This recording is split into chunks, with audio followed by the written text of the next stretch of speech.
ซังซุงกู้ตาเปิดตัวรุ่นสุดต้องเชี่ยวย้อนจากนั้นซังซุงวายจอพับสามทบกับเตอร์ละมูละวันหนึ่งมูลุ่มแบบเดียซังซุง Galaxy C Type 4วันหนึ่งกู้ยอรุ่นสุดต้องจอพับสามทบรุ่นแรกย้อนจากนั้นซังซุงเทียรุ่นนั้นเรารู้เชี่ยวหนึ่งกลางหน้าจอเตอร์ละมูตันเท่าหนึ่งเมื่อขนาดลิ้นเดอ9 นิ้วเทียรุ่นหน้าจอด้านหลังมันย้อนจอชั้นเตอร์หนึ่งเมื่อขนาดลิ้นเดอ9.9 นิ้วรู้เชี่ยวอยู่พับละมูนึกว่าขนาดลิ้นเดอจะต้องใช้งานทั่วไปนั่นเดอจะซื้อ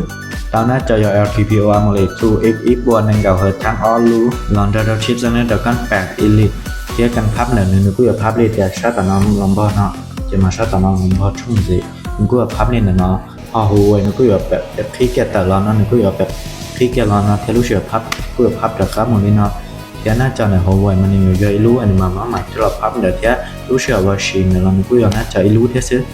ซังซุงnó nửaแม่งวันนั้นจอรู้ตรงนี้จอพับว่าสองทบทั่วไปตั้งแต่ที่ซื้อจะเกี่ยนแต่กูเนี่ยกันพับเราหัวไวมากกว่าลองเอาเทียกันพับเดี๋ยวเนื้อดูเท่ด้วยซังซุงnóนี่แบบเดียวเนื้อพับมูลินอเจรู้เชื่อแต่ก็เปิดรู้หน้าจอล้อเนอะเจรู้หน้าจอด้านหลังกูอยู่แบบเดียวที่ถ้าก็วางนั่นเดี๋ยวจ้องนั่นนั่นกูอยู่กอจ้องนั่นนั่นกูอยู่ภาษาเนื้อจอได้นั่นนะถ้าเจ้าขอเนี่ยน้องมาอยากกูเกี่ยนเนี่ยที่ซื้อ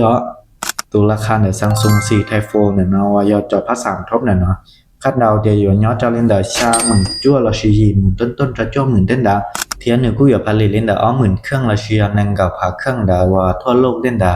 เผื่อเราลองตลาดเต้นเดอได้ซื้อ